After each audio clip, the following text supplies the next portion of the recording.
वहाँ से आप डाउनलोड कर सकते हो। हाँ वो मिल भी जाएंगे, है मेरे पास ऑलरेडी ये सारे उर्दू में भी। अच्छा तो ठीक है। और एक आपकी जो होगी एक एडल्ट की और एक चाइल्ड थेरेपी की। ठीक है। अस्सलाम वालेकुम। आज हमारा एंजाइटी डिसऑर्डर जो है वो चल रहा है और थोड़ा सा आगे जा चुका है। सेपरेशन एंजाइटी हो गई हमारी। एंजाइटी डिसऑर्डर में क्या क्या प्लेस होता है मैं आपको बताती हूँ। Separation anxiety, selective mutism, specific phobia, social anxiety और पैनिक डिसऑर्डर। और इसके अलावा आपके जनरलाइज एंजाइटी और सब्सटेंस अब्यूज या फिर मेडिकल इंड्यूस्ड भी होती है। एक मेडिकल इंड्यूस्ड एंजाइटी भी होती है, वो इसमें आ जाती है सब्सटेंस इंड्यूस में। ठीक है, जो मेडिसिन की वजह से एंजाइटी क्रिएट हो रही होती है जी। और एक एंजाइटी होती है थायराइड की वजह से। ठीक है, जिन लोगों को थायराइड का प्रॉब्लम होता है उनको एंजाइटी ज्यादा होती है। बायोलॉजिकली रीजन होता है उनका थायराइड के बड़े होने की वजह से। ठीक है, और वो उसकी मेडिसिन ले रहे होते हैं, तो जब थायराइड बेहतर होता है तो फिर उनकी एंजाइटी भी बेहतर हो जाती है। और अगर वो साथ में थेरेपी ले रहे हों और अपनी लाइफस्टाइल मॉडिफिकेशन रखे हैं तो फिर और भी बेहतर हो जाते हैं। ठीक। अच्छा, आज हमने करना है separation anxiety, selective mutism. Selective mutism आज आप पढ़कर आए हो जी। चलो अब फिर मुझे आज आप सिलेक्टिव म्यूटिज्म बताओ क्या होगा। सिलेक्टिव म्यूटिज्म ये होता है कि वो जो कोई भी इंडिविजुअल है वो कंसिस्टेंट फेलियर टू स्पीक, मतलब वो सिचुएशन बाकी सिचुएशन में बोल रहा होता है लेकिन वो स्पेसिफिक सिचुएशन हो सकती है, ऑक्यूपेशनल हो सकती है, एजुकेशनल हो सकती है, वहाँ पे वो बोलना बंद कर देगा। और ये होता है तकरीबन एटलीस्ट 1 मंथ।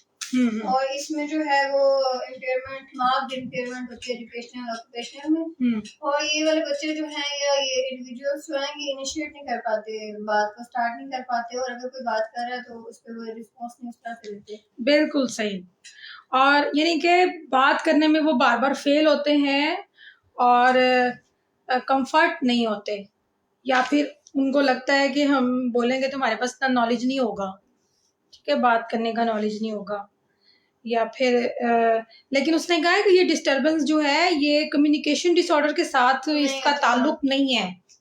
ठीक है, स्पीच की वजह से या फिर कोई डेवलपमेंटल डिले है या कम्युनिकेशन डिसऑर्डर है। कम्युनिकेशन डिसऑर्डर में जैसे कि चाइल्डहुड ऑनसेट फ्लुएंसी डिसऑर्डर है कि शुरू से वो सही से बोला नहीं है, या फिर ऑटिस्टिक है या शिजोफ्रेनिक है या साइकोटिक डिसऑर्डर है, तो उसमें सिलेक्टिव म्यूटिज्म हमें ये नहीं है। ये खास जगह है जहाँ पे वो एकदम से चुप कर जाता है। जैसे कुछ लोग डाइस पे जाके नहीं बोल पाते, डाइस पे जाके उनको जो है ना वो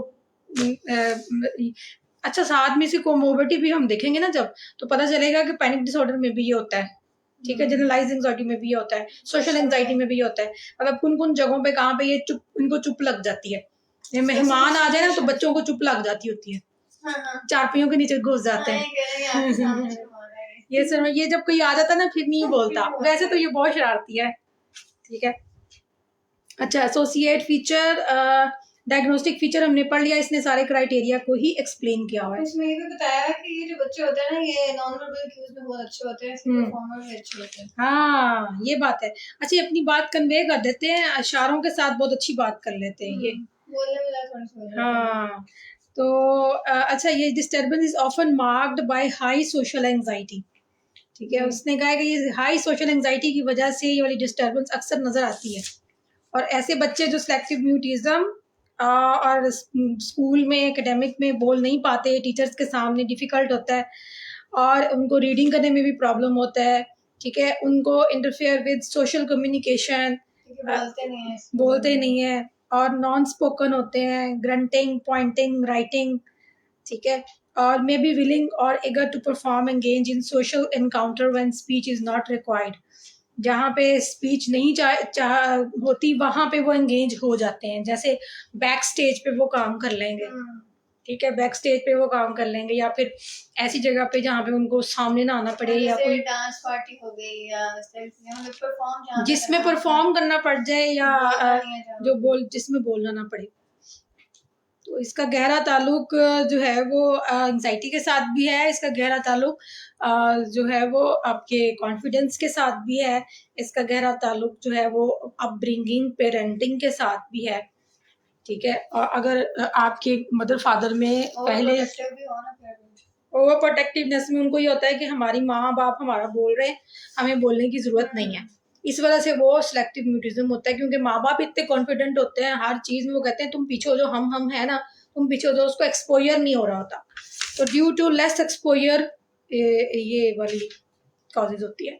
वो जो ओवर प्रोटेक्टिवनेस है ना, उसमें जो कॉज है ना, वो ओवर प्रोटेक्टिवनेस जो इनडायरेक्टेड डायरेक्टली जो कॉज है ना, वो है लॉस ऑफ एक्सपोजर। ठीक है, लैक ऑफ एक्सपोजर, बच्चे को एक्सपोजर ही नहीं मिला उस एनवायरनमेंट का, तो उसको बंद कमरे में रखा।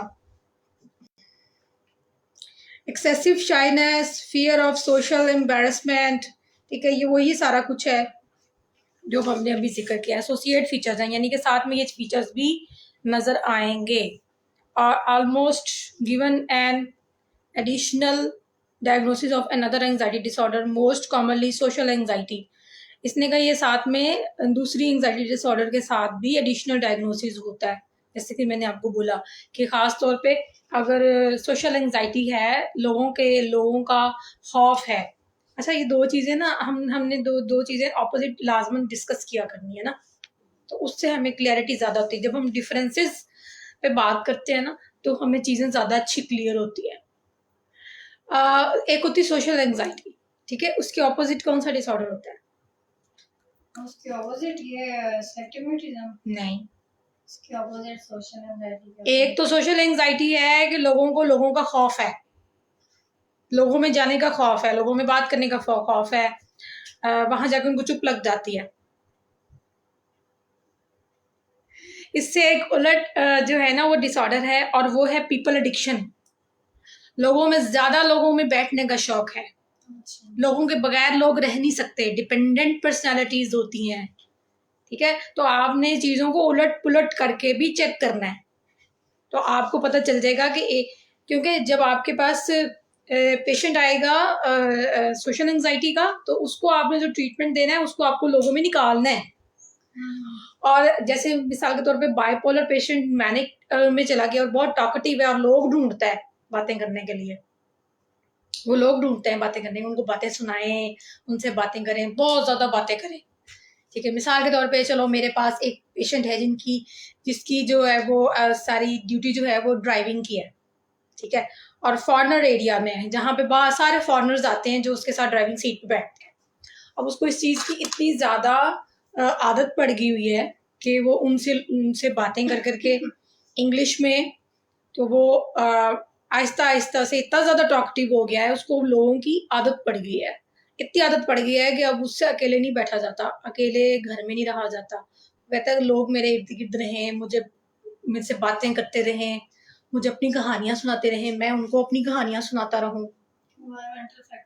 तो हाँ, तो ये तो उसको हमने फिर क्या करना है, जब उसके अंदर ये तब्दीली आ गई और उसके अंदर एक डिसऑर्डर बनना शुरू हो गया, उसके ऑक्यूपेशनल फंक्शनल डिस्टर्ब होना शुरू हो गए, उसने कहा मुझे तो समझ नहीं आ रही, मैं तो बहुत ज्यादा सर घूम गया मेरा, तो लोगों में बैठ बैठ के मैं मेरे अंदर मैं अपने आप को तवज्जो नहीं दे पा रहा, मैं तो लैक कर रहा हूँ, अब मेरी नींद भूख प्या। तो फिर आप उसको थेरेपी जो देंगे उसकी डायरेक्शन किस तरफ को होगी?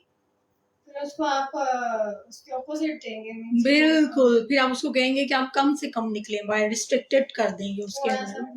तो ये आपके साथ बात करना जरूरी था। प्रेवलेंस किस में ज्यादा है और बताएं जल्दी से, पढ़ के आए हो ना आप?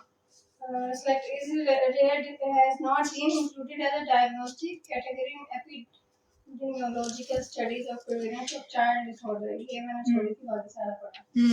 बस ये आपको मालूम करना है कि पेशेंट जो है इस एज के, वो अगर बाहर के मुल्क की जो स्टडी है उसमें 0.3% से 1% जो है वो बच्चों में ये मौजूद होती है। ठीक है, और डिसऑर्डर जो है ये यंग बच्चों में एडोलेसेंट्स की निस्बत ज्यादा होती है। और इसमें सेक्स का कोई रोल नहीं है, इसका एनवायरनमेंट से ज्यादा ताल्लुक है, इसका ताल्लुक बच्चों से ज्यादा है, एडल्ट्स में कम है। ठीक है, एडल्ट्स अगर इस तरह के काम करेंगे तो वो लगेगा जैसे बच्चों वाले, ये तो बच्चों वाली हरकत हुई कि पहले इतना बोल रहा था, जैसे ही वो पुलिस वाला आके खड़ा हुआ तो इसको तो चुप लग गई, तो वो भी, ये तो इसने बच्चों वाला हरकत की। डेवलपमेंटल कोर्स, 5 ईयर से पहले जो है इसकी होता है, लेकिन ऑनसेट जो है मतलब नजर जो आता है ना, जब बच्चे को हम स्कूल में इसका एडमिशन करवाते हैं तब ज्यादा पता चलता है, जब उसकी परफॉर्मेंस देखते हैं, हम देखते हैं वो पढ़ कैसे रहा है, रीड कैसे कर रहा है। घर में रह के पता नहीं चलता बच्चे का, ठीक है। जब वो बाहर जाता है, आउट ग्रो, सिलेक्टिव म्यूटिज्म, कुछ वर्ड्स को ना हाईलाइट कर लेते होते हैं, उससे आपको पता चल जाता है कि चीजें कितनी जो हैं वो क्या बताया उसमें क्या बताया हुआ है, और उसका उसका पूरा एक हाँ थीम क्या है। रिस्क एंड प्रोग्नोस्टिक फैक्टर्स, इसमें टेम्परामेंटल है, इसमें ये बताया है कि वो जो है वो पेरेंटल हिस्ट्री से हमें पता चल जाता है कि वो समटाइम इसमें जो है, इसमें साफ देखो लिखा हुआ है कि टेम्परामेंटल रिस्क फैक्टर्स जो वक्ती तौर पे सिलेक्टिव म्यूटिज्म का बाइस बनते हैं, वो आपके नार्सिसिस्ट पेरेंट्स होते हैं। आपके इर्द गिर्द के माहौल में अगर नार्सिसिस्ट रोल है किसी का, नार्सिसिज्म किसको कहते हैं, जिसमें पेरेंट्स सिर्फ और सिर्फ अपने आप को अहमियत देते हैं, अपनी राय को अहमियत देते हैं, अपनी चीज़ों को अहमियत देते हैं, किसी दूसरे को उसकी जगह नहीं देते, और अपनी ही तारीफ चाहते हैं अपने ही असूलों के पीछे। तो अगर ऐसी कोई शख्सियत आपके इर्द गिर्द हो तो फिर आपके अंदर खामोशी पैदा हो जाएगी, आपके अंदर म्यूटिज्म आ जाएगा। अच्छा, अब बात है ये क्यों, ऐसा क्यों, ऐसी कोई एग्जांपल है आपके पास? कभी आपने मुआशरे में देखा कि सिलेक्टिव म्यूटिज्म कहीं आपने शदीद देखा हो? अभी कल हमने इस पर बात की थी, नहीं आपसे नहीं मैंने बात की थी, मैंने एक पेशेंट से बात की थी। मैं बताती हूँ आपको। जैसे मिसाल के तौर पे एक शौहर बहुत ज्यादा सख्त है और वो अपने ही असूल लागू करता है घर में, अपने ही चीज़ों को इम्पोर्टेंस देता है, उसी की हर चीज़ सामने नजर आनी चाहिए, उसकी चीज़ घूमनी नहीं चाहिए, उसी का खाना टाइम पे होना चाहिए, बाकी सब जाए भाड़ में, ठीक है। तो मुस्तकिल जब बीवी उसके इर्द गिर्द ऐसे स्पिनर होती रहेगी तो उसकी गैर मौजूदगी में तो वो सुकून करेगी, लेकिन बोलेगी भी, गप्पे भी मारेगी, क्योंकि वो रोकता टोकता बहुत है, यहाँ ये क्यों है, वहां ये क्यों है, यहाँ। तो जैसे ही शौहर घर आएगा तो उसको सिलेक्टिव म्यूटिज्म हो जाएगी, उसके आते ही वो चुप कर जाएगी, वो कहेगी चुप चुप चुप चुप, अरे अब्बू आ गए, अपना बोलना अपना बताना कुछ भी, ठीक है। तो सिलेक्टिव म्यूटिज्म कहते हैं इसको। इसी तरह जैसे कुछ टीचर्स बहुत फ्रैंकली होते हैं, उनके क्लास में एंटर होने से बच्चों को इतना ज़्यादा प्रेशर फील नहीं होता, लेकिन कुछ टीचर्सों को देख के टीचर्स को देख के बच्चों को सिलेक्टिव म्यूटिज्म हो जाता है और वो बिल्कुल खामोश हो जाते हैं, ठीक है ना। ये रिस्क फैक्टर है, हमने इसके रिस्क फैक्टर के बारे में बात की है। चले, अच्छा आप कहें जी इस तरह तो फिर हर दूसरा बंदा सिलेक्टिव म्यूटिज्म का शिकार है जी, वो भी। इसमें आपको डिफरेंस मैं थोड़ा सा बता देती हूँ। डिफरेंस ये है कि एक औरत, जिसकी मैंने अभी आपको मिसाल दी है कि जो अपने शौहर की वजह से बहुत ज़्यादा डिप्रेस है, घर में प्रेशराइज्ड है, और वो हर वक्त उसकी रोक टोक चलती है, और वो नार्सिसिस्ट पर्सनैलिटी है, ठीक। तो अब क्या है कि उसको एंजाइटी डिसऑर्डर हो चुका है, उसकी जैसे घर में वो कदम रखता है तो उसके दिल की धड़कन तेज हो जाती है, कभी इन्होंने आते साथ कोई ना कोई गलती निकालनी है, इन्होंने आते साथ कोई डांटना है, रोक टोक करनी है, मेरी गलतियां निकलेंगी अब, या मुझे डांटा जाएगा, आते साथ मेरे पे रोब होगा, ओह तौलिया कहाँ रखा, अभी हाथ में तौलिया मिला ना मिला तो क्या होगा, जूता ना मिला तो क्या होगा, रोटी नहीं बनाई, ओह वो तो नहा के आगे मैंने रोटी नहीं बनाई अभी। मतलब कहने का ये है कि अगर आपको हर वक्त, तो आपको एंजाइटी डिसऑर्डर उसको हो चुका है, अगर उसकी अलामात भी आना शुरू हो गई हैं और वो काम करते हुए जो है ना वो एब्सेंट माइंडेड भी होने लग पड़ी है, अगर उसकी नींद भी खराब, तो हमने जब भी डायग्नोसिस करना है तो फुल क्राइटेरिया हमने देखना है। तो ये एक रिस्क फैक्टर है कि घर के अंदर अगर कोई एक आइडेंटिफाइड नेगेटिव अफिनिटिविटी यानी न्यूरोटिसिज्म और बिहेवियरल इनहिबिशन उसी को कहते हैं ना जी, और सोशल इनहिबिशन भी हो पेरेंट्स में तो फिर बच्चों में भी उसी तरह के वो लर्न करते हैं। हाँ, कि अगर पेरेंट्स भी कोशिश करते हैं कि यहाँ ना बोलें या यहाँ ना जाएं, तो वो बच्चों को भी मना करेंगे, बच्चे खुद भी प्रैक्टिस करेंगे, बच्चे तो रोल प्ले करते हैं, वो एक तरह से वो प्रोटेक्टिव ही हो माँ बाप रोल प्ले करते हैं और वो उनको वो समझते हैं कि ये हमारी प्रोटेक्टिव शील्ड है कि यहाँ पे बोलो ही ना, चुप रहो। Compensatory behaviour. हाँ ठीक। Children with selective mutism may have stable receptive language difficulties. ये भी हो सकता है कि उनके अंदर लैंग्वेज इतनी अच्छी डेवलप ना की, क्योंकि वो ज्यादा बोलते नहीं है तो फिर ज्यादा अल्फाज भी वो इतने ज्यादा नहीं सीखते और वो इतनी ज्यादा बातें भी नहीं करते। लेकिन ये भी होता है, ये within the normal range ही होती है। अच्छा, आपने वो जो कल परसों अभी केस देखा था जिसकी हिस्ट्री आपसे बड़ी मुश्किल से कंप्लीट हुई है,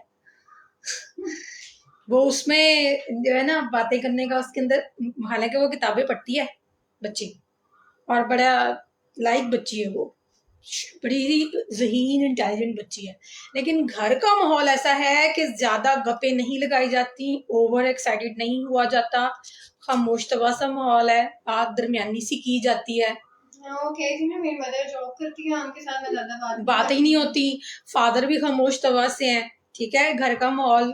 तो जब वो कहती मैं अपने दोस्तों में बैठती हूँ, मेरे से ज्यादा बातें नहीं होती, वो घर के माहौल की वजह से, घर के माहौल की वजह से। तो मैं इस चीज से प्रेशराइज हो रही हूँ कि मेरे दोस्तें इतनी बातें करती हैं और मेरे से इतनी बातें होती नहीं। लाजमन ऐसा होगा कि जो उसकी दोस्तें होंगी जो बहुत ज्यादा बोलती हैं, उनके घर में भी बहुत ज्यादा बातें होंगी, ठीक है। अब ये जो मैं इतनी इलेबोरेटिव हूँ ना, ये चीज़ों को इलेबोरेट करती हूँ, बताती हूँ, उसकी वजह ये है कि मेरी अम्मी बहुत ज़्यादा इलेबोरेटिव और बातें करने वाली थी, बातें करने वाली है, वो चीज़ों को बहुत डिटेल से डिस्कस करती हैं, ठीक है। और मेरी अम्मी जो है वो साइंस टीचर रही हैं इतने साल, फिर उसके बाद इतने साल हेड मिस्ट्रेसशिप पे रही हैं, तो वो मेरे अंदर चीज़ें आई हुई हैं। तो माँ बाप की चीज़ें बच्चों में कन्वर्ट होती हैं उनको जब वो देखते हैं। All through receptive language is still within the normal range, ठीक। एनवायरमेंटल ये है कि सोशल इनिबिशन, जिसको अभी हमने बात कर ली है इस बारे में, और genetics and physiological factors. Physiological factors जो हैं वो जेनेटिक्स बेसिस पे शेयर हो सकते हैं कि अगर एक पेरेंट्स में से कोई एक जो है वो थोड़ा सा सोशल इनिबिशन रहा है, जैसे अभी हमने बात की, तो वो जेनेटिक्स में खुद ब खुद उसकी आदतें जिसको कहते हैं वो कन्वर्ट होंगी, ज्यादा बोलने वाला बच्चा, कम बोलने वाला बच्चा, ठीक है। और जो है वो इस तरह से कल्चर रिलेटेड डायग्नोस्टिक इश्यूज, उसमें होता है कि वो इमिग्रेशन पे अगर बाहर चले गए तो सेलेक्टिव म्यूटिज्म हो सकती है, लेकिन सम टाइम अगर ये है कि आपको लैंग्वेज का कोई इशू नहीं है, जबरदस्त, तो इट मींस कि फिर अगर आपको लैंग्वेज नहीं आती तो फिर आप वहां चुप कर जाते हो, मुझे बोलना ही नहीं आता, मुझे नहीं आती है जुबान, तो उसको फिर ये नहीं कह सकते कि सिलेक्टिव म्यूटिज्म है उसको। अगर उसको लैंग्वेज आती है वो फिर कम्युनिकेट नहीं कर सकता, क्योंकि ये नफ्सियाती वजह है, इस बीमारी की वजह नफ्सियाती है, कोई और बैरियर नहीं है। तो वो एक, शायद मैंने आपको सुनाई है बात, किसको सुनाई है शायद रिपीट ना हो जाए, वो एक लड़के ने जो है ना वो वहाँ एक लड़का गया हुआ था कहाँ पे, मलेशिया, तो उसमें वो जो है ना वो कहता कि आप ये अपना ना पहने, आपको कोरोना हो जाएगा, ये अपना मास्क पहने। तो उसने कहा चाचा हमारे यहाँ कोई कोरोना नहीं है, उसको समझ नहीं आई कुछ भी, उसने को पंजाबी में जो है ना नहीं होता कोरोना, नहीं होता कोरोना, तो फिक्र ना कर, तो वो उसने कोई सिलेक्टिव म्यूटिज्म उसको कुछ नहीं हुआ, बल्कि उसने अपनी जुबान में उसको सारा बता दिया। कम्युनिकेशन, अच्छा अब हम डिफरेंशियल डायग्नोसिस पे आ गए हैं। अब मुझे बताओ कि कम्युनिकेशन डिसऑर्डर किसको कहते हैं, इसके साथ इसका क्या फर्क है? कम्युनिकेशन डिसऑर्डर में कम्युनिकेट तो नहीं कर पाते, डिफरेंट प्रॉब्लम्स होती हैं उसको, जैसे लैंग्वेज डिसऑर्डर हो सकता है, स्पीच साउंड डिसऑर्डर, वो सिलेक्टिव सिचुएशंस में होता है। अच्छा, अब मैं आपको इसका आपने जो बताया है बहुत अच्छा बताया है, मैं आपको इसका एक जो है वो मेजर डिफरेंस बताती हूँ। एक तो मेजर डिफरेंस ये ना कि सिलेक्टिव म्यूटिज्म में एंजाइटी होती है, बेचैनी और खामोशी आती है, और इसके अंदर बेचैनी और खामोशी नहीं होती। दूसरी सबसे बड़ी डिफरेंस ये है कि इसमें इंसान कोशिश करता है कम्युनिकेट करने की, और सिलेक्टिव म्यूटिज्म में कोई कोशिश नहीं करता, वो कहता है खसमा खाओ चाचा मैंने बोलना ही नहीं है, मैंने बात ही नहीं करनी, ना मैं इंटरफेयर करूंगा, ना मैं कम्युनिकेट करूंगा, ना मुझे कोई, मैं बचूं बस, अवॉइडेंस बिहेवियर, इसमें अवॉइडेंस नहीं होगा, इसमें वो कोशिश करेगा उस अपनी उसके बात करने की कोशिश करेगा, लेकिन उसको कम्युनिकेशन के स्टाइल नहीं आ रहे होंगे या language barrier. Neuro developmental disorder and schizophrenic and other psychotic disorder, इससे क्या फर्क है इसका?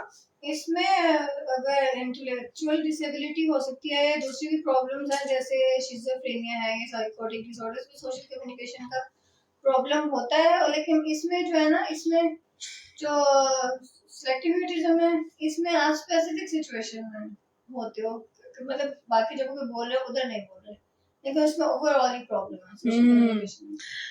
एक ही जुमले में बात खत्म कर दिया करो कि उसमें सिलेक्टिव खामोशी है, किसी एक खास एनवायरनमेंट में उनको चुप लग जाती है, अदरवाइज वो बड़े ठीक होते हैं, ठीक है, अदरवाइज वो बड़े ठीक होते हैं।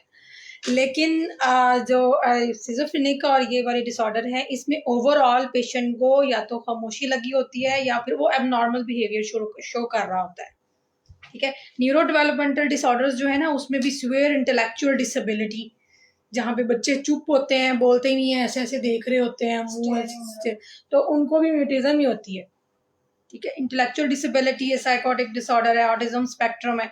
ऑटिज्म स्पेक्ट्रम में बाज़ माएँ कहती हैं यहाँ पे ये बोलता है, यहाँ पे ये नहीं बोलता, तो जहाँ वो कोशिश कर रहा होता है, जहाँ उसके कनेक्शंस बेहतर हो जाते हैं वहाँ वो बोल देता है, जहाँ उसके कनेक्शन नहीं लगते वहाँ भी नहीं बोलता। ऐसा नहीं है कि वो एंग्जाइटी की वजह से। सोशल एंग्जाइटी डिसऑर्डर से क्या फर्क है इसका? ये मे बी एसोसिएटेड होता है उसके साथ सिलेक्टिव म्यूटिज्म के साथ। हाँ, क्योंकि उसमें भी हो जाता है, लेकिन इसमें ये है कि सिलेक्टिव म्यूटिज्म में आपको स्पीच लैक ऑफ स्पीच की वजह से ये लगता है कि अच्छा, अब मैं आपको एक्सप्लेन कर देती हूँ एक जुमले में। देखो, स्पेसिफिक और सिलेक्टिव म्यूटिज्म जो है ये एक दूसरे के साथ जो है ना वो साइड बाय साइड चल सकते हैं। सिलेक्टिव म्यूटिज्म स्पेसिफिक फोबिया का हिस्सा है और स्पेसिफिक फोबिया सिलेक्टिव म्यूटिज्म का हिस्सा है। समझ आई? हैं दोनों ये अलग अलग, साथ साथ चलते हैं, एक दूसरे का हिस्सा है, पार्ट है, पार्ट। समझ आई? सिलेक्टिव म्यूटिज्म जो है वो स्पेसिफिक फोबिया का पार्ट है, सोशल एंजाइटी का पार्ट है। और सोशल एंजाइटी सिलेक्टिव म्यूटिज्म का पार्ट है, क्योंकि यानी कि ये उसकी वजह बन सकता है और ये उसकी वजह बन सकता है कि अगर सिलेक्टिव म्यूटिज्म है तो उसकी वजह ये है कि वो सोशल एंजाइटी है, वो लोगों में जाते साथ ही चुप लग गई, ठीक। इसमें पर लिखा कंपेंसेटरी स्ट्रेटजी के तौर पे भी वो चुप हो जाता है।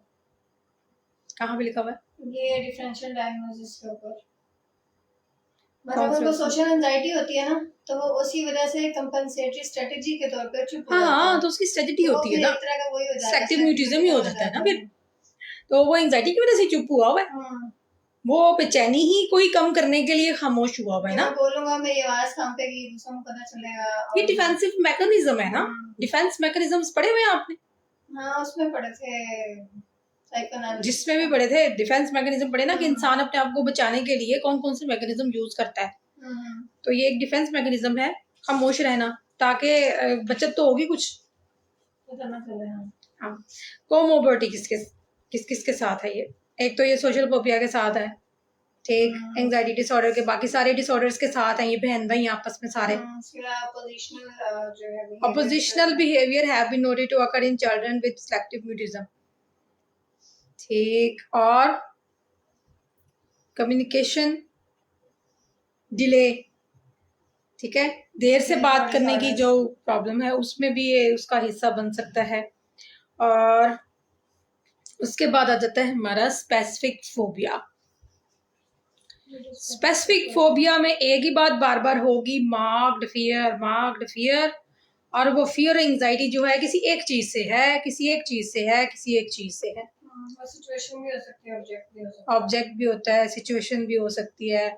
और जो बच्चे हैं वो क्या करेंगे, उसको कैसे करेंगे, वो क्राई करेंगे, टेंट्रम्स। लेकिन बच्चे जब जिद कर रहे हो, रो रहे हो, तो उसकी कोई ना कोई वजह होती है, ठीक। जैसा है कि बच्चे बता नहीं सकते, तो इसलिए अच्छा, एक ना क्राइंग पे ना बहुत अच्छा एक पूरा एक बहस है, वो ये कि जो बच्चों की क्राइंग है ना, there are so many types of crying. माँ समझती क्यों रो रहा है, भूख से, नींद से, बेचैनी से, गर्मी से, सर्दी से, डर लग रहा है। आजकल तो बच्चों को मौका नहीं दिया जाता ज़्यादा बोलने का, इसलिए फिर उनके ना गेस्चर से अंदाज़ा लगाना पड़ता है, ठीक है। या फिर टांगों में दर्द हो रहा है, या बुखार हो रही है, या तबीयत ठीक नहीं है, ठीक है, या गला दर्द कर रहा है। कई वजूहातें क्राइम की। एक और सबसे बड़ी वजह है, और वो ये है कि जिद से। अच्छा, जब बच्चा जिद से रो रहा होता है तो उसकी पहचान बहुत जरूरी है। अब ये पहचान माओ को नहीं होती, ठीक है, बाकी सारी में पहचान हो जाती है। रात के टाइम जब वो रोता है और कहता है कि मुझे ये चाहिए चाहिए, तो माई कहती है ना अक्सर, उस समय लग गया आपको नींद आई हुई, आप जाके सो जाओ, मुझे लगता है आपको नींद आई हुई, आप इसलिए रो रही हो। लेकिन जब बच्चा मॉल में रो रहा होता है जोर जोर से रो रहा होता है और उसके हाथ से वो चीज ले ली होती है, टॉय ले लिया होता है, या वो लेट जाता है जमीन पे, टेंट्रम्स कर रहा होता है, तो वो क्राइंग और टेंट्रम दोनों फर्क है। वो रो नहीं रहा होता, बच्चा रो रहा है, उसे वो फिर जिद कर रहा है, उस टाइम पे पाँव भी मारता ना, हाथ पाँव मारता है, उसमें चीजें डिफरेंट होती, लेकिन कुछ बच्चा सिर्फ रो रहा है, बस रो रहा है, रो रहा है, रो रहा है, क्यों, क्या हुआ, क्या हुआ, क्या हुआ, पता नहीं क्यों रो रहा है, रो रहा है, तो वो फिर चीज छीनता है जो उसको चाहिए होती है, ठीक है। अच्छा, फ्रीजिंग, एकदम से जाम हो जाना, स्टॉप हो जाना, या क्लिंगिंग हो जाना, पीछे पड़े रहना। कॉकरोच से डर लगता है तो फिर वो ना क्लिंगिंग सा हो गया है, माँ को ही पकड़ा हुआ है, पल्ले से पकड़ा हुआ है। या फिर जो है ना वॉशरूम में जा ही नहीं रहा, वॉशरूम में रोक के रख रहा है, बच्चे ऐसे भी करते हैं। बच्चे वॉशरूम रोक कर रखते हैं और फिर उनका निकल जाता है, फिर जब बार बार वॉशरूम निकलता है उनको असल में बीच में कोई ना कोई खौफ होता है जो उन्होंने छुपा के रखा होता है, ठीक है। वो तो अगर वो रिलैक्स, जो बच्चे रिलैक्स होते हैं वो लाजमी बता देते हैं कि हमें वॉशरूम आया है, ये मसला हुआ है, ठीक। Disturbance is not better explain. अच्छा, अब ये वाला जो जुमला है ना, ये जी क्राइटेरिया जो है DSM-5 में पेज नंबर 197 पे, ये वाला जो क्राइटेरिया है ये आपको हर तकरीबन हर डायग्नोस्टिक क्राइटेरिया में ये जुमले जरूर मिलेंगे, और इस जुमले को एक ही बार समझ लें ताकि आप हर जगह इसको अप्लाई कर सकें।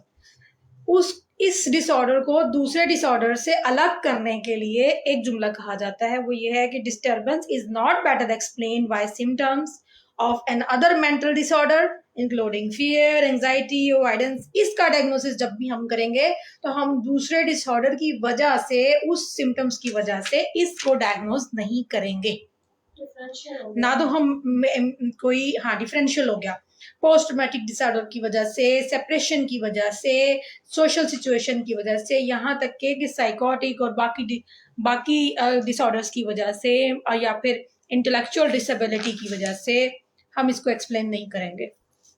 ये अपनी पहचान खुद रखता है, ठीक। और इसकी खास बात क्या है, जैसे हर डिसऑर्डर की खास बात होती है, ये फियर है स्पेसिफिक ऑब्जेक्ट और उसका स्पेसिफिक ऑब्जेक्ट की सिचुएशन को देखते साथ ही हाथ पैर फूल जाना, ठीक। अब पैनिक डिसऑर्डर से जब मैं इसका डिफरेंशिएट करूंगी ना, फिर आपने मुझे बताना है, सही। अच्छा, अब हम स्पेसिफाई इफ, इसके कोड हमने इसलिए बनाए हुए हैं कि इसके एनिमल की वजह से जब आपने डायग्नोसिस करना है तो आपने डायग्नोसिस क्राइटेरिया में कोड साथ जरा लिखना है कि अगर बच्चे को एनिमल से है, नेचुरल एनवायरनमेंट से है, या ब्लड इंजरी से है, या स्पेसिफाइड है आपका इन चीज़ों से, fear of blood, fear of injection, transfusion, other medical care, और फियर ऑफ इंजरी। लेकिन वक्ती तौर पे अगर बच्चा इंजेक्शन लगवाने से शोर डाल रहा है या रो रहा है तो इसका मतलब ये नहीं है कि उसको फोबिया है।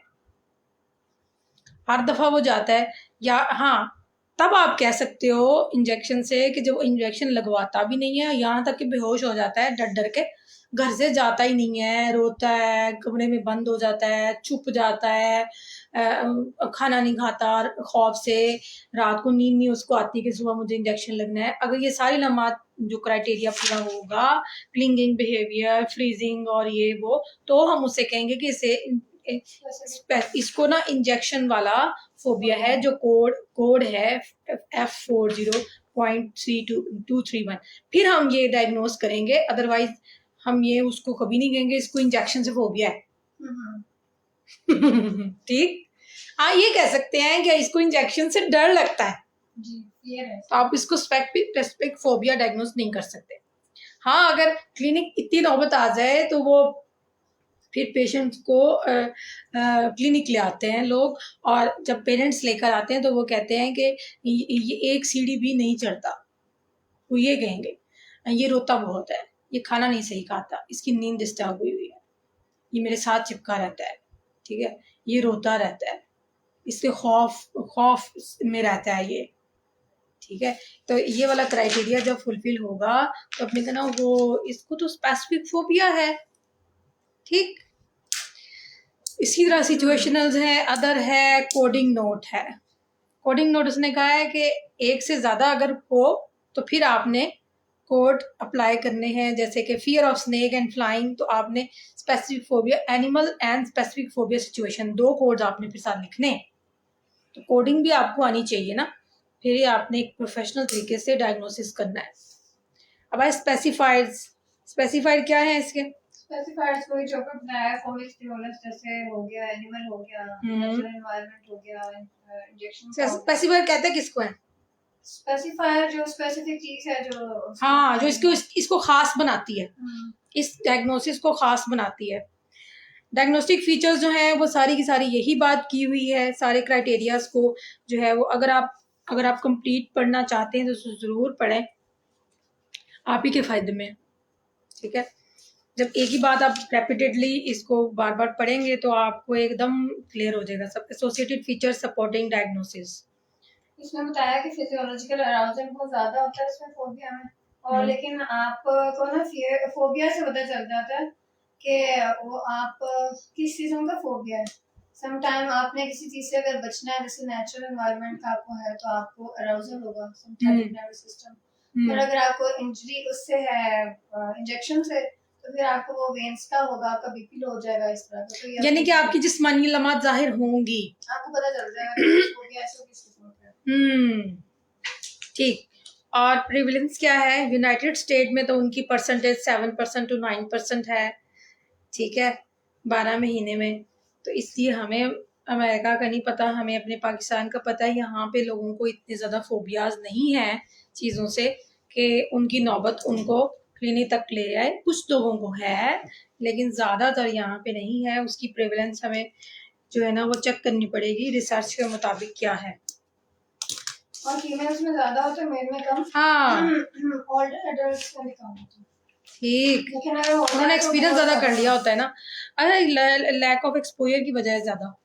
लेकिन ओल्डर एडल्ट्स में अगर हो ना तो काफी ज्यादा चीजों का होता है। मतलब उनको बीमारी का होता है, फॉलिंग का होता है, इस तरह की चीजें। वो इसलिए क्योंकि वो और उसकी लॉजिक भी होती है पीछे, क्योंकि उनको गिरने का खौफ इसलिए होता है क्योंकि उनकी हड्डियां इतनी कमजोर है, वो टूट जाएंगी, वो बीमार हो जाएंगे, वो बिस्तर पे लग जाएंगे।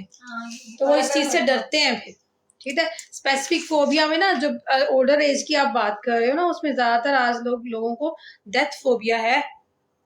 स्पेसिफिक डेथ फोबिया बहुत है लोगों को। एंजाइटी स्टार्ट हो जाती है जब वो घर से बाहर निकलते हैं, या फिर जैसे अभी परसों चौथ मैंने एक जो पेशेंट देखा है, वो गर्मी का शोर इतना डाला हुआ है लोगों ने।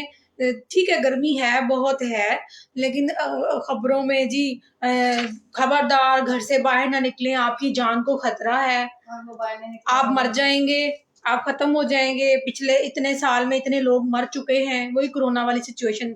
इतना खौफ फैलाया जाता है कि लोग घर से कदम बाहर नहीं निकालते कि जी मैंने जाना ही नहीं, मैंने दोपहर को भी नहीं जाया करना, मैंने जी आप शाम को मैं चल जाया करूंगा रात। तो ये फोबिया, हर चीज से बच रहे हैं। अपने जॉब से आप घर बैठे हुए कि जी गर्मी बहुत ज्यादा पड़ रही है, आप मैंने 1 महीना जॉब पे नहीं जाना, फोबिया ही है ना फिर ये।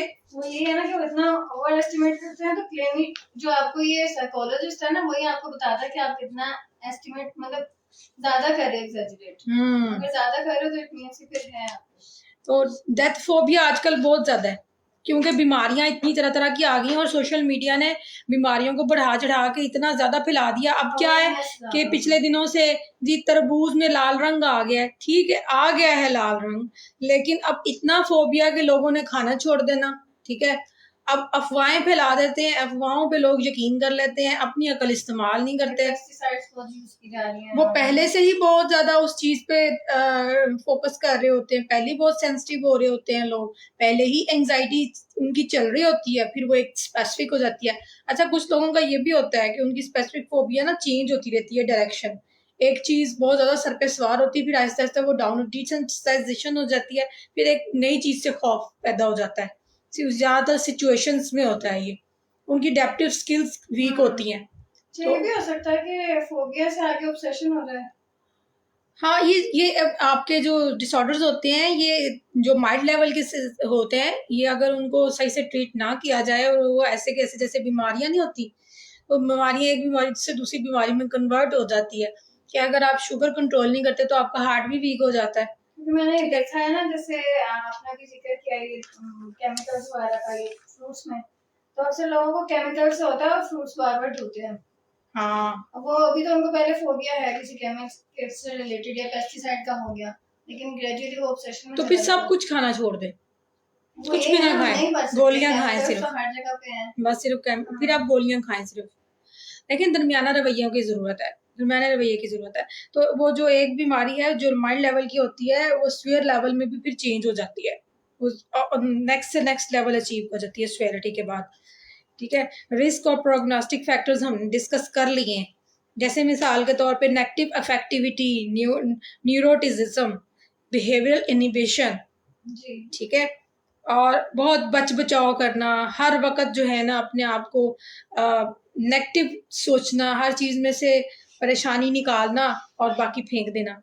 इसी तरह एनवायरमेंटल है, कोई उनके साथ वो भी मिसहैप हो सकता है, कोई ट्रॉमेटिक इवेंट हो सकता है जिससे वो स्पेसिफिक सिचुएशन से, जैसे पेरेंट्स में अगर आपने देखा कि जी उन्होंने ये किया था तो उनका मैदा खराब हो गया, तो फिर उसके बाद तो फिर वो उनको ये हो गया था, तो फिर वो फौत हो गए, तो फिर अब वो इसका मतलब है कि हमारे घर ये चीज नहीं आएगी। जैसे एरोप्लेन का हो जाता है, देखा है किसी का एरोप्लेन क्रैश हो गया, बताना आता है या न्यूज़ देख ली, फिर आप डर हो गए। हाँ, तो लेकिन ये है कि फिर वही बार बार बात मैं कर रही हूँ कि आपका जब तक डायग्नोसिस पूरा नहीं होता तो आप उसको डायग्नोसिस क्लियर नहीं कर सकते कि अगर वो अगर एरोप्लेन देख के क्रैश होने के बाद अब वो डरता है और वो एरोप्लेन में नहीं बैठता, तो लेकिन कभी बैठ भी गया है, डर डर के बैठ गए, तो फिर वो नहीं है ना। लेकिन वो अगर बहुत सिचुएशन शो कर रहा है और वो रो रहा है, वो टिकट भी उसने कैंसिल करवा दी है और उसकी हार्ट बीट भी तेज है और उसको ठंडे पसीने भी आ रहे हैं, उसके सारे लम्हात पूरी हो रही है एंजाइटी की मार्क्ड। जब ये बार बार आपको जब मैं आपके साथ ये डिस्कस करती हूँ तो आप उनको ये पढ़ाने का मकसद ये है कि आपको डायग्नोसिस की हैंड्स ऑन प्रैक्टिस हो जाए और ऑलवेज प्रोवोक करे और मार्क्ड फ्योर एंजाइटी अबाउट मार्क्ड नजर आना चाहिए। ये नहीं है कि थोड़ा बहुत जहन में उसके वहम है हल्का फुल्का और वो भी चीजों से अवॉइड कर लेता है और फिर कभी कर भी लेता है कभी नहीं, ये वाला काम नहीं है। ठीक है, फिर जेनेटिक और फिजियोलॉजिकल भी वही आ जाता है कि जेनेटिक्स में ये चीज़ चलती है। तो जब आपका पेशेंट आता है, आप हिस्ट्री लेते हो तो फर्स्ट डिग्री रिलेटिव्स के बारे में जब आपसे बात होती तो बताया जाता है कि फलाने को भी ये मसला था घर में, लोग सेंसिटिव, जिन लोगों में थोड़ी सी सेंसिटिविटी ज़्यादा होती है उनकी आगे नस्लों में भी सेंसिटिविटी होती है, लेकिन जिन लोगों में सेंसिटिविटी इतनी ज़्यादा नहीं होती उनकी आगे नस्लों में भी सेंसिटिविटी नहीं होती। लेकिन मैंने ऐसे लोग भी देखे हैं कि जिनकी माएँ बहुत सेंसिटिव होती हैं और बाप इतने सेंसिटिव नहीं थे, तो जो औलाद है उनमें सेंसिटिविटी नहीं है। तो फिर जेनेटिक्स ही आता है, तो जेनेटिक्स है ना, या फिर दादा दादी में नाना नानी में इतनी ज्यादा नहीं थी चीजों को फील करना, इमोशनल सारों को देखना। ठीक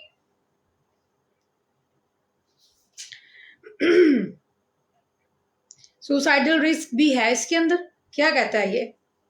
60% जो है इसमें बताया है कि सुसाइडल अटेम्प्ट्स होती हैं, लेकिन इसमें जो है ना पर्सनालिटी डिसऑर्डर और दूसरे डिसऑर्डर अगर हो तो फिर ज्यादा होता है उनकी वजह से। ठीक, और functional consequences of special phobia, वो मतलब वो घर रहना शुरू हो जाते हैं, उनकी क्वालिटी ऑफ लाइफ बिल्कुल खत्म हो जाती है। और ओल्डर एडल्ट्स में देखें तो उनको जैसे फॉलिंग का बहुत ज्यादा होता है तो वो रिस्ट्रिक्टेड कर देते हैं, आपकी बिल्कुल बैठे रहेंगे, कोई एक्टिविटी नहीं करेंगे और इस तरह की चीजें बहुत ज्यादा। यूँ समझ लें कि जैसे आपके लोग आपके कोरोना में करने लग पड़े थे, ठीक कि जैसे लोग कोरोना में करने लग पड़े थे तो चीज़ों उन्होंने फंक्शनल चेंज कर लिया था, अपना लाइफ फंक्शन चेंज कर लिया था। ठीक, अच्छा जी। उसके बाद डिफरेंशियल्स आ जाते हैं। डिफरेंशियल्स में एगोराफोबिया से ये कैसे है? एगोराफोबिया में ओपन प्लेसेस का होता है, क्लोज प्लेसेस वगैरह का, इसमें स्पेसिफिक सिचुएशन का होता है और उसका ऑब्जेक्ट्स का। ठीक, लेकिन कुछ चीजें ओवरलैप करती हैं। इसमें पैनिक सिचुएशन भी आ जाती है एगोराफोबिया में। Situational specific phobia may resemble agoraphobia in its clinical presentation, overlap in feared situations. ठीक है, if individual fear only one of the agoraphobia situation, then specific phobia. जैसे कि अभी हमने selective mutism पढ़ा है और social anxiety उसके साथ हिस्सा है, इसी तरह agoraphobia specific phobia का हिस्सा है और specific phobia agoraphobia का हिस्सा है। समझ आई? लेकिन ये दोनों अलग अलग चीज है। एगोराफोबिया में ये भी होता है कि उसमें एक क्राइटेरिया है कि मोर देन 2 सिम्टम्स उसमें होने चाहिए। हाँ, तो इसमें ठीक है। स्पेसिफिक फोबिया जो है वो किसी एक चीज के बारे में है। एगोराफोबिया जो है वो उसमें 2-3 चीजें इकट्ठी हो सकती हैं। ठीक है, और ये पब्लिक ट्रांसपोर्टेशन एगोराफोबिया सिचुएशन एक दूसरे को ओवरलैप करते हैं, ये दोनों जगहों पे जा सकते हैं। जैसे क्राइटेरिया भी है, agoraphobia situations are fear of avoided being of the thoughts के एस्केप, भागने की कोशिश करना, उससे बचना, उस दूर जाना। ठीक है, और प्रैक्टिस ना करना, उस चीज में इन्वॉल्व ना होना। ये differentiate agoraphobia from specific phobia. ठीक है, पैनिक सिचुएशन भी आ जाती है। पैनिक सिचुएशन तब आती है जब वो एगोराफोबिया वहां जाते हैं और उनको पैनिक अटैक पड़ता है, वहां से भागते हैं। और जो होता है ना आपका स्पेसिफिक फोबिया, वो पेशेंट उससे दूर ही रहता है, वो छुपा रहता है, वो पहले ही अवॉइड कर रहा है, वो पहले ही चारपाई के नीचे छुपा होता है कि ना ना मैं तो नहीं निकलना। एंटिसिपेशन से ही। हाँ, चलें, अच्छा हुआ आपको ये चीजें एक्सप्लेन हो गई हैं। अच्छा जी, सोशल एंजाइटी से इसका क्या फर्क है? सोशल एंजाइटी में नेगेटिव इवैल्यूएशन का होता है उनको, और इसमें स्पेसिफिक सिचुएशन। बिल्कुल, जबरदस्त। सेपरेशन एंजाइटी डिसऑर्डर और अटैचमेंट फिगर का होता है इसमें। और इसमें अटैचमेंट का नहीं मसला, इसमें तो एक किसी एक चीज से डर खौफ इतना ज्यादा है, ओवर एस्टिमेशन है हर चीज की। पैनिक डिसऑर्डर, पैनिक डिसऑर्डर्स में और स्पेसिफिक फोबिया में क्या फर्क है?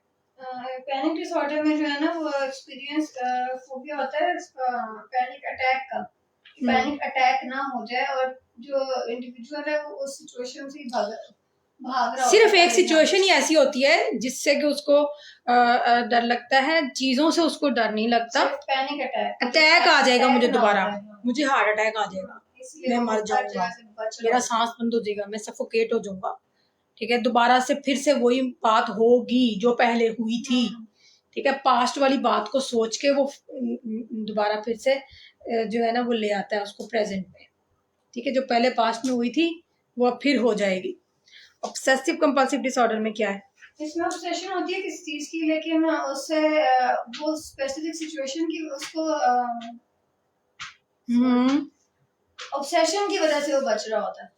देखो बच्चा, हाँ, अब इसको उर्दू जुबान में जब हमने उर्दू जुबान में इसको डिस्कस करना है, जब आप पेपर में लिखोगे तब आप इंग्लिश में लिखोगे। देखो, ऑब्सेसिव कंपल्सिव डिसऑर्डर से साफ फर्क स्पेसिफिक फोबिया का ये है कि उसको उस चीज से एंजाइटी होती है, दर्द होगा, परेशानी होगी, पता नहीं क्या होगा। एंजाइटी कहती है आने वाले फ्यूचर का पता नहीं क्या होगा। एंजाइटी बेसिकली जो हमने पहले पढ़ी थी, मेन पैराग्राफ जो है वो एंजाइटी क्या कहती है कि पता नहीं क्या होगा। ठीक, लेकिन जो ऑब्सेसिव कंपल्सिव डिसऑर्डर है वो इंट्रूसिव थॉट्स और उसके कंपल्जन्स हैं। ठीक है, इसमें बार बार थॉट्स हैं और उससे बचने के या उसके करने से उसकी थॉट्स आ जाती हैं। अब एक इसको पढ़ भी लेते हैं ताकि आपको मजीद। If an individual primary fear and anxiety is of an object in situation as a result of obsessions, जैसे फियर ऑफ ब्लड है, अच्छा उसको थॉट्स आ रही हैं बार बार। ठीक है, वो बच रहा है ऑब्सेशन की वजह से कि पता नहीं मुझे HIV ना हो जाए, या मुझे fear of driving due to obsessive images के मुझे एक्सीडेंट हो जाएगा, मैं ना जाऊं। लेकिन इसमें एंजाइटी साथ में नहीं होगी कि जी खौफ है साथ, बस अवॉइडेंस की बिहेवियर होगी। थॉट्स हैं, intrusive thoughts। If other diagnostic criteria of obsessive compulsive are met, then obsessive compulsive should be diagnosed। मतलब कि जब हम इस एक ऐसे पैमाने पे हम आ जाते हैं कि पेशेंट जो है वो आपको कह रहा है कि मुझे बहुत सोचें आती हैं कि मैं ये भी ना करूं, ये भी ना करूं, ये भी ना करूं, क्योंकि मुझे इससे मुझे तो डर लगता है भाई, मुझे HIV ना हो जाए, मुझे तो डर लगता है कि इसकी सिरिंज ठीक नहीं है, मुझे तो डर लगता है कि इसने कहीं और भी इस्तेमाल की हुई है। तो अब क्या डिफरेंस होगा इन दोनों डायग्नोसिस में? वो तो फिर स्पेसिफिक इधर वाला जो स्पेसिफिक फोबिया होगा उसमें वो बार बार कहेगा मुझे डर लगता है और मेरी तो हार्ट बीट तेज हो जाती है, साथ अलामात आएंगी एंजाइटी की, और उससे भागेगा वो दूर और वो कहेगा मैं मर जाऊं, मैं ना लगवाऊं, या उसको अटैक आ जाएगा, पैनिक अटैक, ठीक है, डर के मारे। लेकिन जो ऑब्सेसिव कंपल्सिव डिसऑर्डर होगा वो वहम करेगा, वो कहेगा पहले मुझे लॉजिक बताओ, मैं तो नहीं ये लगवा सकता, मुझे पहले पता तो चले ना क्या है क्या नहीं। उसका डर खौफ नहीं होगा, लेकिन वो अपने मद्दा पे अड़ा रहेगा, रिजिडिटी होगी उसमें, और वो कहेगा कि ना भाई ए नहीं चंगी है, सिरिंज नहीं चंगी, ठीक है, उसके अंदर रिजिडिटी होगी। और साथ उसने कहा है कि अगर आपको लगे कि इंट्रूसिव थॉट्स हैं तो आप फिर ऑब्सेसिव कंपल्सिव डिसऑर्डर का पूरा डायग्नोस करो, उसका पूरा क्राइटेरिया मैच करो, ठीक। Trauma and stress related disorders, इससे क्या फर्क है? साफ जाहिर है उसमें ट्रॉमा होगा, इसमें ट्रॉमा नहीं है, इसमें सिर्फ एक स्पेसिफिक सिचुएशन से अवॉइडेंस है। लेकिन अगर मैं कहती हूँ कि वो जिस सिचुएशन से बच रहा है वो एक्चुअली उसने वहां विटनेस किया था, मिसाल के तौर पे, चलो मैं आपको एग्जांपल देती हूँ। मिसाल के तौर पे एक जो है मिसाल के तौर पे एक जो है वो बच्चा है, उसको लेके गए थे एक ऐसी फैमिली एक मदरसे लेके गए दाखिल कराने के लिए। तो जब वो एक दिन मदरसे में रहा, उसके बाद उसने वहां पे ऑब्जर्व किया कि जो वहां पे तो बच्चों के साथ अब्यूज हुए, ठीक, उसने विटनेस कर लिया और ट्रॉमेटाइज हो गया, डर गया उस पर। और टीचर ने उसको भी कोशिश की अब्यूज करने की, या टीचर नहीं था वो बस चिल्लात था, तो वो स्पेसिफिक फोबिया बन गया, ठीक, उसको डर खौफ हो गया। वो अगले दिन बिस्तर से भी नहीं निकल रहा, रिजिडिटी शो कर रहा है, नहीं जा रहा, माँ बाप धक्का लगा रहे हैं, पता नहीं क्यों नहीं जा रहा। वो जब जाता है वो खौफजदा होता है, उसे रोना आता है, ठीक। तो अब ये बताओ कि ये स्पेसिफिक फोबिया है या फिर पोस्ट ट्रॉमेटिक स्ट्रेस डिसऑर्डर है? ये जो आपने मुझे बताया कि स्पेसिफिक फोबिया, हाँ, ये स्पेसिफिक फोबिया है, क्योंकि पोस्ट ट्रॉमेटिक स्ट्रेस डिसऑर्डर जो है ना उसमें बाकी डायग्नोस्टिक क्राइटेरिया मैच होना चाहिए, और उसमें बाकी डायग्नोसिस जो है ना क्राइटेरिया उसमें आता है कि मेमोरी भी वीक हो जाती है, बच्चा या इंसान PTSD के बाद गुमशुदा भी रहता है, यानी कि रिएक्ट नहीं करता, फिर उसकी शॉर्ट मेमोरी भी डिस्टर्ब हो जाती है, और वो ना मतलब खोया खोया सा हो जाता है, खोया खोया भी हो जाता है, फ्लैशबैक भी आते हैं, वो रातों को भी उठ उठ के रोता है, ठीक है, और उसकी बाकी सारी चीजें भी डिस्टर्ब हो जाती है। वो फिर ज्यादा रिएक्ट नहीं करता, वो सहमा सहमा हो जाता है, साफ बात है ये। पोस्ट ट्रॉमेटिक स्ट्रेस डिसऑर्डर में ना वो सहमा सहमा सा हो जाता है, वो खौफजिदा हो जाता है, वो रिएक्ट नहीं करता। स्पेसिफिक फोबिया में वो बार बार के नहीं जाए, वो रेजिस्ट करेगा, रेजिस्टेंस शो करेगा, अवॉइड करेगा कि मुझे वो, अवॉइड नहीं करेगा, रेजिस्टेंस शो करेगा, कहेगा नहीं वहाँ मैं उधर जाना, मुझे कहीं और डाल दो, मुझे ये है मसला, मेरी तबीयत खराब होती है, 100 बहाने करेगा, रोना शुरू कर देगा, टेंट्रम्स शो करेगा, क्राई करेगा, फ्रीज हो जाएगा। ईटिंग डिसऑर्डर के साथ क्या फर्क है? ईटिंग डिसऑर्डर में भी खाना वाला मतलब ये स्पेसिफिक हो गया, लेकिन इसमें एंजाइटी नहीं होगी, इसमें एंजाइटी होगी। ईटिंग डिसऑर्डर में होगा उसका खाना पीना सिर्फ बदला होगा, बाकी उसकी चीजें सेट होंगी, ठीक है। और सिजोफ्रीनिया spectrum and other psychotic disorder में सिंपल फियर, ये फियर होगा, लेकिन डिलूजनल थिंकिंग जो है ना वो सिजोफ्रीनिया में होती है। इसमें डिलूजनल थिंकिंग नहीं है, फॉल्स बिलीव्स नहीं है इसमें वाकई रियलिटी में उसको उस चीज से डर लग रहा है, लेकिन इसने एस्टिमेशन हाई कर दी हुई है। ठीक, अब है हमारा social anxiety, panic disorder.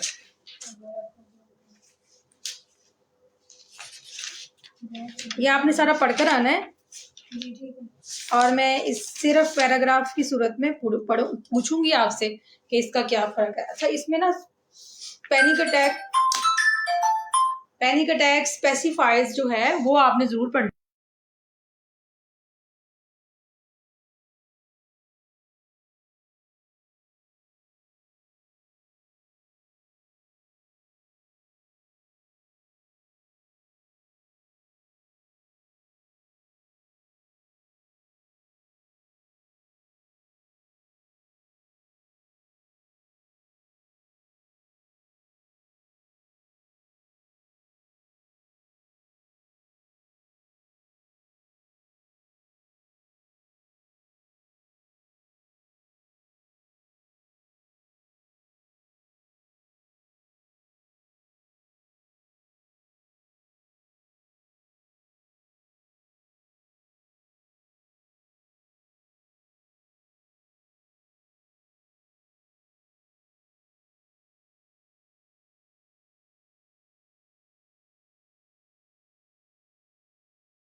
Agoraphobia जो है ये भी बहुत इंपॉर्टेंट है, इसके क्राइटेरिया को अच्छी तरह से पढ़ना और इसके डिफरेंशियल्स भी उसी तरह है, सबके साथ डिफरेंट जनरलाइजिंग। ये एंजाइटी डिसऑर्डर का जो है ना ये ज़्यादा अच्छा पढ़ने वाला है। उसके बाद फिर हम जो है वो फिर ओसीडी शुरू करेंगे। ठीक है। अच्छा, 2 मई से हमने स्टार्ट किया है जी और हमारा 22 मई हो गया। ठीक, तो हम सही जा रहे हैं बिल्कुल। हमने 1 हफ्ता अभी इसको और देना है। ठीक है, 2 वीक्स हमने इसको देने हैं, साथ फिर हमने फिर थेरेपी स्टार्ट करनी है इंशाल्लाह। चलें जी, थैंक यू सो मच। अगर किसी को किसी चीज़ की इंफॉर्मेशन की ज़रूरत हो तो नंबर हमारे पेज पे मौजूद है, आप वहाँ से ले सकते हैं और व्हाट्सएप भी कर सकते हैं। तो कल इंशाल्लाह एंजाइटी डिसऑर्डर हम बाकी जो हम रह गए हम वो भी डिस्कस करेंगे। आप बाकी वीडियोस भी देख के उससे फ़ायदा हासिल कर सकते हैं और ताकि आपके भी लेक्चर्स को देख के आपको भी फ़ायदा हो। ठीक है, अल्लाह।